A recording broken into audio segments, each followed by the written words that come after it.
Cześć, Bartek Urban. Zapraszam do testu Skody Octavii, a raczej wersji silnikowej, bo do tej pory Octavię miałem już na kanale chyba 4 razy, ale nigdy nie testowałem silnika 1.5 TSI E-Tech, wspomaganego miękką hybrydą. Miałem wersję 1.5 TSI, ale właśnie bez tej hybrydy. Ciekaw byłem, czy to faktycznie coś pomaga, czy jednak jest to zagrywka marketingowa.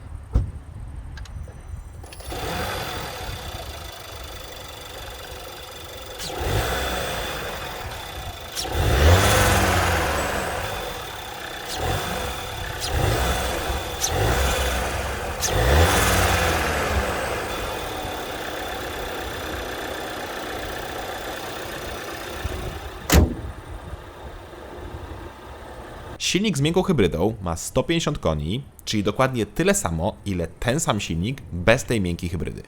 Moment obrotowy również jest taki sam i wynosi on solidne 250 Nm. Czasy przyspieszenia są też takie same i wynoszą one 8,5 sekundy, chociaż z miękką hybrydą jest to łatwiejsze do zrobienia z jednego powodu. Ta hybryda zawsze występuje z automatem. Ja oczywiście przyspieszenie sprawdziłem.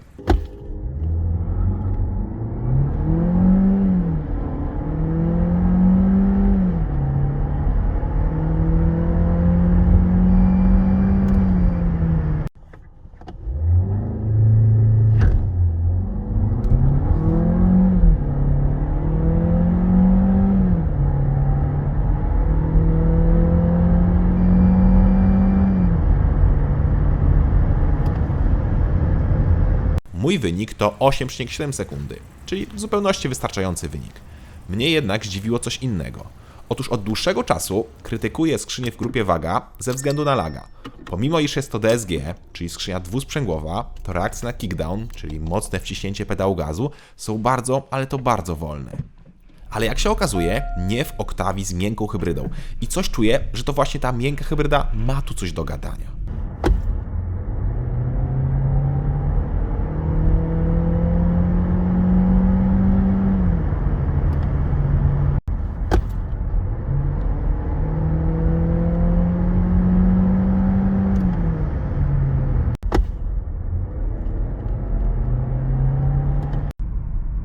Powinniście zaobserwować dwie rzeczy. Niezła reakcja na gaz oraz jazda na zgaszonym silniku. Tak jest, z miękką hybrydą auto potrafi zgasić silnik podczas np. dojeżdżania do skrzyżowania, czy po prostu po puszczeniu gazu. W skrócie, podczas tak zwanego żeglowania. W ogóle nie powiedziałem, czym jest ta miękka hybryda. Jest to taki generator zintegrowany z rozrusznikiem, dzięki czemu właśnie auto może żeglować ze zgaszonym silnikiem, lepiej rusza, a także i nie ma problemów z systemem start-stop, bo ten działa niezauważalnie. W ogóle cała obecność tej miękkiej hybrydy jest niezauważalna i nie zabiera ona nam ani przestrzeni, ani przyjemności z jazdy i jest kompletnie bezobsługowa. A nie, przepraszam, jest jedna wada. Z miękką hybrydą możemy maksymalnie rozpędzić się do 230 km na godzinę, a bez miękkiej hybrydy do aż 231 km na godzinę. No dobra, to przejdźmy do najważniejszego, czyli spalanie. Przy 120 km na godzinę Octavia z 1.5 ETSI, czyli z tą miękką hybrydą, spala około 5,5 litra na 100 km, przy 140 jest to 6,3, a przy 90 są to 4 litry. Fantastyczne wyniki, naprawdę fantastyczne. W mieście też da się zrobić wynik poniżej 7 litrów, coś pięknego. Naprawdę są to wyniki, które są godne silnika 2.0 TDI. Brawo! Bak paliwa w ETSI ma 45 litrów, czyli dokładnie tyle samo co w zwykłym TSI. Z tym, że jak jeździłem kiedyś zwykłym 1.5 TSI, to wyniki było jakieś 2 do 0,3 litra wyższe, więc różnica jest w zasadzie znikoma. Ale jak się okazuje, różnica w cenie też jest znikoma. Otóż Octavia Liftback, czyli taką jaką testuję, z 1.5 TSI kosztuje 109 100 zł, a odmiana 1.5 ETSI to wydatek 116 500 zł. Różnica więc to 7400 zł. Z tym, że ETSI ma od razu automat, a ten dla innych wersji silnikowych oznacza dopłatę ponad 8000 zł, czyli nawet więcej niż tutaj, czyli się opłaca. Podsumowanie jest jedno. Jeśli chcesz manual, kupuj odmianę ze zwykłym 1.5 TSI, a jak chcesz automat, to nie bój się tego ETSI. Podczas jazdy nie poczujesz różnicy, a masz nieco lepszą reakcję na gaz i minimalnie mniejsze spalanie. To mi się podoba. A na koniec jeszcze jedno o samej Octavii. To jest po prostu Skoda. W miarę ładna, chociaż mój egzemplarz wyjątkowo wysoko stał, ale coś czuję, że miał pakiet na bezdroża, delikatnie podnoszący zawieszenie. Miałem też ładne jasne wnętrze i super skrzypiącą rączkę od drzwi. No koszmarnie skrzypiała, w ogóle spasowanie i materiały pozostawiają dużo do życzenia i jest piano black.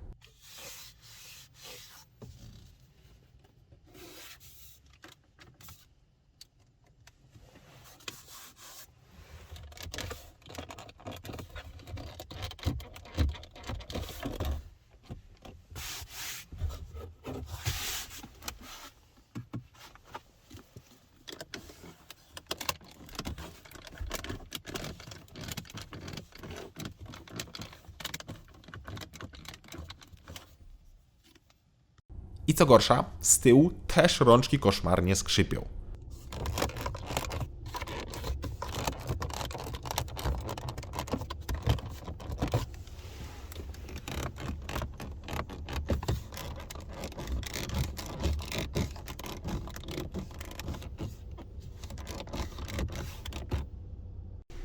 Często też narzekam na system multimedialny w grupie Waga, ale Skoda jest chyba jedyna z rodziny Volkswagen, Seat, Cupra, Skoda, gdzie system działa naprawdę sprawnie. W miarę szybko, nie ma przycięć, żadnych błędów. Nie rozumiem, czemu tak nie może być w Volkswagenie.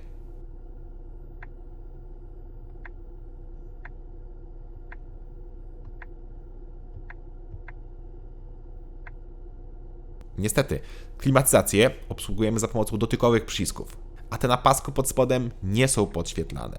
Słabo.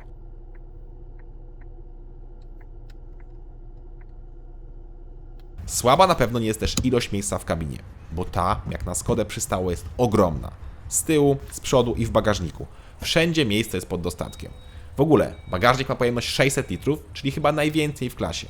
Bardzo ładnie.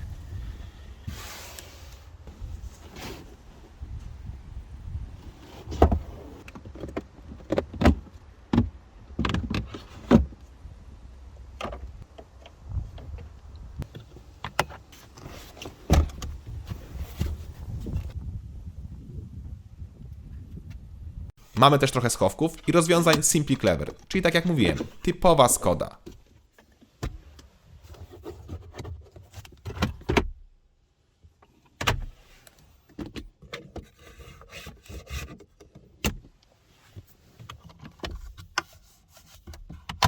I to by było na tyle dzisiaj. Tak jak mówiłem, skupiłem się głównie na silniku.